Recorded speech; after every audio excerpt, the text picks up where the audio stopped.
Hello friends, आज के हमारे इस वीडियो में हम एक्सप्लेन करेंगे ब्लैक विडो मूवी को।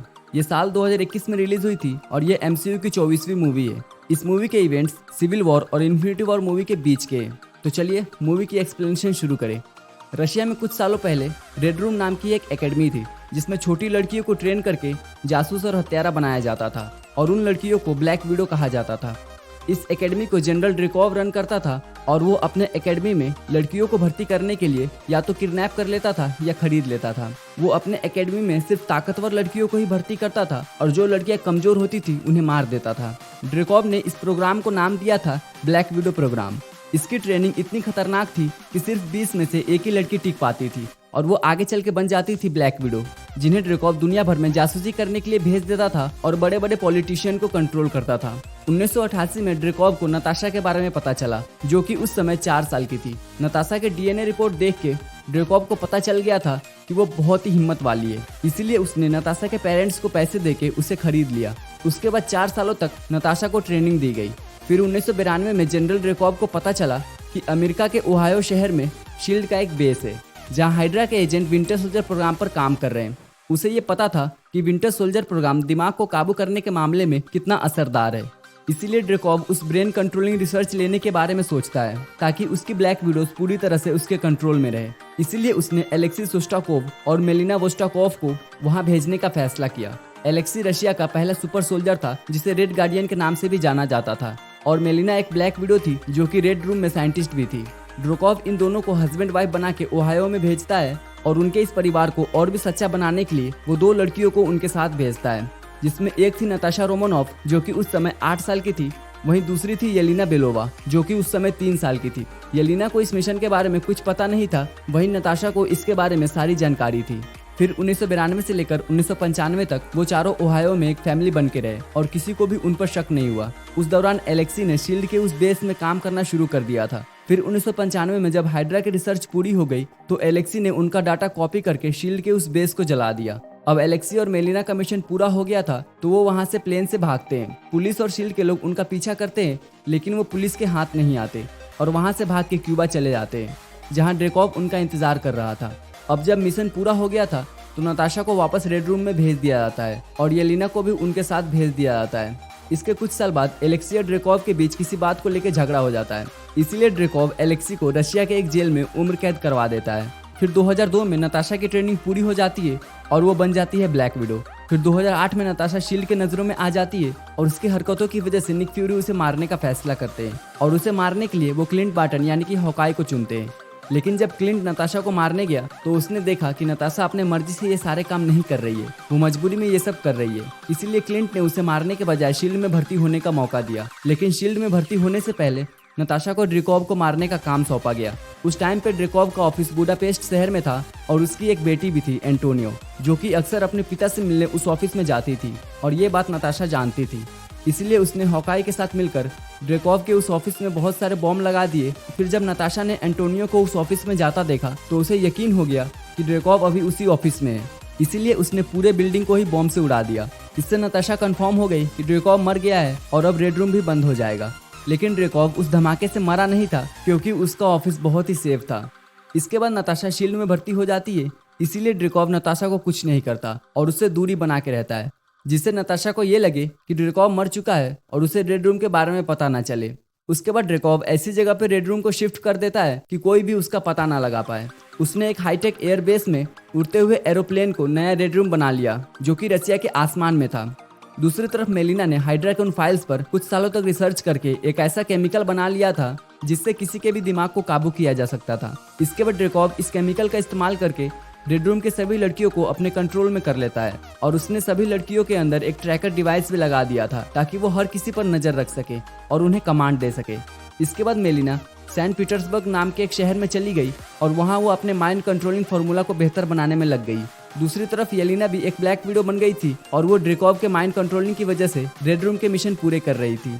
वहीं नताशा अपने पिछले जीवन को भूलकर एक एवेंजर्स बन गई थी और वो दुनिया को बचाने में लग गई थी। लेकिन जब 2016 में यूएस गवर्नमेंट ने सोकोविया एकॉर्ड्स नाम का एक कानून बनाया तो इससे एवेंजर्स की टीम बिल्कुल बिखर गई। नताशा ने पहले तो सोकोविया एकॉर्ड्स को मान लिया था पर बाद में उसने स्टीव और बकी की मदद करके वो कानून तोड़ दिया इससे पुलिस उसके पीछे पड़ गई और नताशा को अमेरिका छोड़ के नॉर्वे भागना पड़ा। इसी दौरान रेड रूम की किसी पुरानी ब्लैक विडो ने मेलिना का बनाया हुआ उस ब्रेन कंट्रोलिंग फार्मूला का तोड़ बना लिया था, जिसका नाम था रेड डस्ट। उस गैस की वजह से कुछ ब्लैक विडोज ड्रेकॉव के कंट्रोल से बाहर हो गई थी, जिनमें से एक लड़की थी ओक्साना, जो कि उस गैस से बाकी लड़कियों को भी आजाद करने की कोशिश कर रही थी। ड्रेकॉव को जब इसके बारे में पता चला तो उसने येलिना के साथ और भी कुछ ब्लैक विडोज को ओक्साना के पीछे भेजा। ये सारी ब्लैक विडोज ओक्साना का पीछा करते हुए मोरक्को देश में पहुंच गई और वहाँ एलिना ने ओक्साना से लड़ाई करके वो गैस छीन लिया। लेकिन ओक्साना ने मरते मरते येलिना पे रेड डस्ट फायर कर दिया, जिससे येलिना ड्रेकॉव के कंट्रोल से आज़ाद हो गई और उसने वो गैस लेके सभी ब्लैक विडोज को आज़ाद करने का फैसला कर लिया। लेकिन येलिना की प्रॉब्लम ये थी कि वो गैस बहुत ही कम थी और उस गैस को बनाने वाली ब्लैक विडो भी मर चुकी थी। इसीलिए येलिना उस गैस को नताशा के पास भेजने का सोचती है। येलिना ये जानती थी कि नताशा एक एवेंजर बन गई है और उसके सभी दोस्त बहुत ही जीनियस है। इसीलिए येलिना ने सोचा कि नताशा अपने दोस्तों की मदद से रेड डस्ट को समझ के उसे रिक्रिएट कर लेगी और एवेंजर्स उस गैस से सभी ब्लैक विडोज को आज़ाद कर देंगे। पर येलिना को ये नहीं पता था कि नताशा इस बात से अनजान है कि ड्रेकॉव अभी जिंदा है और रेड रूम अभी भी एक्टिव है। उसके अलावा उसे ये भी नहीं पता था कि नताशा अभी खुद पुलिस से बच के भाग रही है। फिर येलिना छुपने के लिए नताशा के बुडापेस्ट वाले घर में चली जाती है और वो उस गैस को नताशा के एक दोस्त के जरिए उसके पास भेज देती है। उधर नताशा को जब वो पार्सल मिलता है तो वो उस पर ध्यान नहीं देती और उसे कचरा समझ के अपने कार के पीछे रख लेती है। पर उस बॉक्स में ट्रैकर लगा हुआ था, जिसकी वजह से रेड रूम वाले उसे ट्रैक कर रहे थे। उस गैस को हासिल करने के लिए ड्रेकॉव अपने खास सोल्जर टास्क मास्टर को भेजता है। टास्क मास्टर एक ऐसा सोल्जर था जो कि किसी की भी फाइटिंग स्किल को कॉपी कर सकता था और उसके पास एक एडवांस सूट था जिसमें बहुत सारे हथियार थे। उस गैस को ट्रैक करते हुए टास्क मास्टर नॉर्वे पहुंच जाता है और जब नताशा किसी काम से बाहर निकलती है तब टास्क मास्टर उस पर हमला कर देता है। नताशा को लगता है कि ये उसका कोई दुश्मन है जो उसे मारना चाहता है। वो उससे लड़ाई करती है और हार जाती है। फिर नताशा को पता चलता है कि टास्क मास्टर उस बॉक्स के पीछे पड़ा है, इसीलिए वो उस बॉक्स में से गैस निकाल लेती है और वहाँ से भाग जाती है। फिर जब नताशा उन गैस को देखती है तो उसमें उसे येलिना और खुद की फोटो मिलती है, जिससे नताशा समझ जाती है कि वो बोतल उसे येलिना ने भेजी है और वो पार्सल बुडापेस्ट से आया है। तो वो सोचती है कि येलिना उसे बुडापेस्ट मिलने के लिए बुला रही है, इसीलिए वो बुडापेस्ट जाती है। वहाँ उसे येलिना से पता चलता है कि ड्रेकॉव अभी भी जिंदा है और रेड रूम आज तक एक्टिव है। फिर येलिना उसे रेड डस्ट के बारे में बताती है। तभी कई सारे ब्लैक विडोज वहाँ पहुँच जाते हैं और उन पर हमला करने लगते हैं। तो उनसे निपट के नताशा और येलिना अपने कार से भागते हैं। तभी उनके पीछे टास्क मास्टर भी आता है जो उन्हें मारने की कोशिश करता है। फिर वो काफ़ी मुश्किल से उससे पीछा छुड़ा के भागते हैं और वो कुछ टाइम के लिए एक महफूज जगह पर रुक जाते हैं।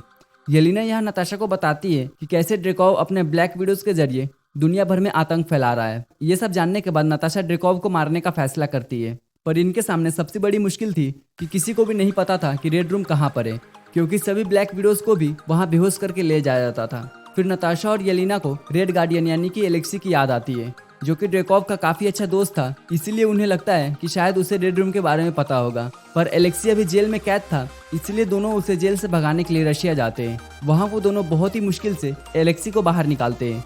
फिर जब नताशा एलेक्सी से रेड रूम के बारे में पूछती है तो एलेक्सी उसे बताता है कि उसका ड्रेकॉव के साथ झगड़ा हो गया था, इसलिए ड्रेकॉव ने उसे उम्र कैद करवा दिया, इसलिए उसे रेड रूम के बारे में कुछ नहीं पता।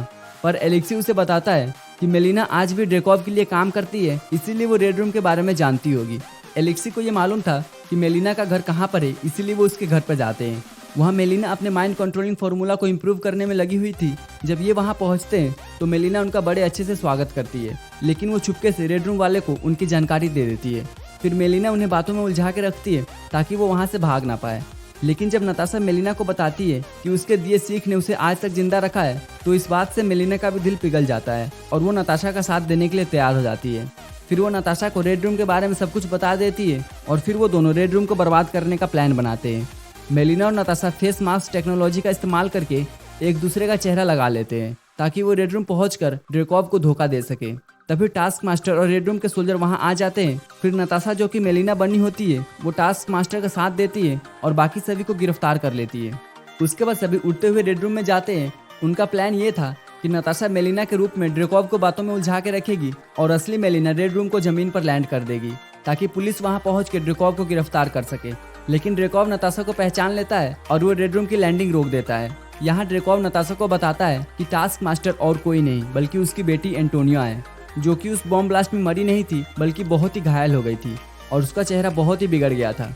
इससे ड्रेकॉव को बहुत दुख हुआ और अपने इस गम को भुलाने के लिए उसने अपनी बेटी को एक हथियार बनाने का सोच लिया। उसने एंटोनियो के बॉडी पर एक कंप्यूटर चिप लगा दिया, जिसके वजह से उसके अंदर किसी की भी नकल करने की खूबी आ गई। उसके बाद उसने एंटोनियो को रेड रूम में ट्रेनिंग दिलवाया और बहुत ही परफेक्ट सोल्जर बना दिया, और उसने एंटोनियो को ब्रेन को भी कंट्रोल करके अपना गुलाम बना लिया। नताशा को इस बात का अफसोस पहले से था कि उसने ड्रेकॉव को मारने के लिए एंटोनियो के साथ गलत किया था, पर अब एंटोनियो को ऐसे हालत में देख के उसे और भी बुरा लगता है। फिर ड्रेकॉव टास्क मास्टर को नताशा के साथियों को मारने के लिए भेजता है और तब टास्क मास्टर और रेड गार्डियन में लड़ाई होती है। दूसरी तरफ येलिना रेड डस्ट से बाकी के ब्लैक विडो को आज़ाद करने की कोशिश कर रही थी। उधर टास्क मास्टर के जाते ही नताशा ड्रेकॉव को मारने की कोशिश करती है, पर वो उसे मार नहीं पाती क्योंकि ड्रेकॉव ने हर ब्लैक विडो के अंदर एक फेरोमेनल लॉक लगा दिया था ताकि कोई भी ब्लैक विडो उसे मार ना पाए जब तक ड्रेकॉव की स्मेल उनके नाक में जाती रहे। हालांकि मेलिना ने नताशा को ये बात पहले से बता दिया था और नताशा ने इसका तोड़ भी ढूंढ लिया था, लेकिन वो ड्रेकॉव को मारने से पहले उससे सारे राज उगलवाना चाहती थी। इसलिए वो ड्रेकॉव को बहुत ही गुस्सा दिलाती है, जिसकी वजह से वो नताशा के सामने अपनी पावर दिखाने के लिए दुनिया भर में फैले ब्लैक विडो के बारे में बता देता है, और तब नताशा उसके कंप्यूटर का पासवर्ड भी देख लेती है। ये सारी जानकारी मिलते ही वो अपने नाक की नस तोड़ लेती है, जिससे वो फेरोमेनल लॉक टूट जाता है और नताशा ड्रेकॉव को मार पाती है। फिर वो उसे मारने ही वाली थी कि तभी रेड रूम के सभी ब्लैक विडोज वहाँ आ जाती है और नताशा को मारने लगती है। इसी बीच ड्रेकॉव यहाँ से निकल जाता है। दूसरी तरफ मेलिना रेड रूम के एक इंजन को खराब कर देती है क्योंकि ड्रेकॉव ने वहाँ से सिस्टम को लॉक कर दिया था। इसीलिए रेड रूम को नीचे उतारने के लिए वो क्रैश लैंडिंग का इस्तेमाल करती है। इससे पूरा रेड रूम तबाह होने लगता है। उधर सभी ब्लैक विडोज नताशा को मार रही थी, तभी येलिना रेड डस्ट के उन बोतल्स में एक छोटा सा बॉम्ब लगा के उनके बीच फेंक देती है, जिसकी वजह से सभी लड़कियां आज़ाद हो जाती है और वो वहाँ से निकल जाती है। उस गैस की 2 बोतल अभी भी बची हुई थी, जिसे नताशा अपने पास रख लेती है। फिर वो ड्रेकॉव के सभी फाइल्स को एक पेन ड्राइव में कॉपी कर लेती है। वहीं अब रेड रूम आसमान से गिर रहा था और सभी लोग वहाँ से भाग रहे थे, तो ड्रेकॉव भी अपने सोल्जर के साथ वहाँ से भागने की कोशिश करता है, लेकिन येलिना उसका प्लेन तबाह कर देती है, जिससे ड्रेकॉव मारा जाता है। एलेक्सी और मेलिना एक प्लेन से वहाँ से निकल जाते हैं और नताशा एक पैराशूट से येलिना को गिरने से बचा लेती है, पर तभी टास्क मास्टर उनके पीछे आती है, जो कि नताशा को मारने की कोशिश करती है, पर नताशा उसे लड़ते हुए किसी तरह जमीन पे पहुंच जाती है। इसके बाद वो टास्क मास्टर का हेलमेट निकाल के उसके ऊपर वो गैस छोड़ देती है, जिससे एंटोनियो भी आज़ाद हो जाती है। फिर एलेक्सी, मेलिना, नताशा और येलिना एक हो जाते हैं और वो अपने उस परिवार को असली मान लेते हैं। फिर नताशा उस रेड डस्ट की आखिरी बोतल और वो पेन ड्राइव मेलिना को दे देती है ताकि मेलिना उस गैस को रिक्रिएट कर सके और येलिना दुनिया भर में फैले ब्लैक विडोज को ढूंढकर उन्हें आज़ाद कर सके। तभी पुलिस की बहुत सारी गाड़ियां वहां आती है उन सबको गिरफ्तार करने के लिए, लेकिन तभी कुछ ब्लैक विडोज प्लेन से वहां आ जाती है ताकि वो उन चारों को बचा सके। फिर एलेक्सी, मेलिना और येलिना उनके साथ जाते हैं और वो एंटोनियो को भी अपने साथ ले लेते हैं। वहीं नताशा किसी और मिशन पर जाने का फैसला करती है। इसके 2 हफ्ते बाद नताशा अपने हेयर का कलर चेंज कर लेती है ताकि वो आसानी से पुलिस के नज़र में ना आ पाए। फिर वो अपने दोस्त से एक क्वीन जेट लेके कैप्टन अमेरिका के पास जाती है ताकि वो उन एवेंजर्स को जेल से छुड़वा सके जिन्होंने सोकोविया कानून को तोड़ा था। फिर मूवी के पोस्ट क्रेडिट सीन में हमें 2023 यानी कि एवेंजर्स एंड गेम के बाद का सीन दिखाया जाता है। यहाँ एलिना नताशा के कब्र पर आती है। येलिना को ये नहीं मालूम था कि नताशा की मौत कैसे हुई है। फिर यहाँ येलिना से वेलेंटिना नाम की औरत मिलने आती है। वेलेंटिना एक सीक्रेट ऑर्गेनाइजेशन में काम करती है और वो पावरफुल लोगों को हायर करके उनसे काम करवाती है, और येलिना भी कुछ टाइम से उसके लिए काम कर रही थी। वेलेंटिना यहाँ येलिना से झूठ बोलती है कि नताशा की मौत के लिए क्लिंट बार्टन यानी कि हॉकाई जिम्मेदार है और वो येलिना को हॉकाई को मारने का काम सौंपती है। सो फ्रेंड्स, ये थी ब्लैक विडो मूवी की एक्सप्लेनेशन वीडियो। अगर आपको ये वीडियो पसंद आई हो तो वीडियो को लाइक जरूर कीजिएगा और अपने दोस्तों के साथ शेयर भी कीजिएगा, और ऐसी ही वीडियोस देखने के लिए हमारे चैनल को सब्सक्राइब भी कर लीजिएगा। तो फिर मिलते हैं आपसे अगले वीडियो में, तब तक के लिए गुड बाय।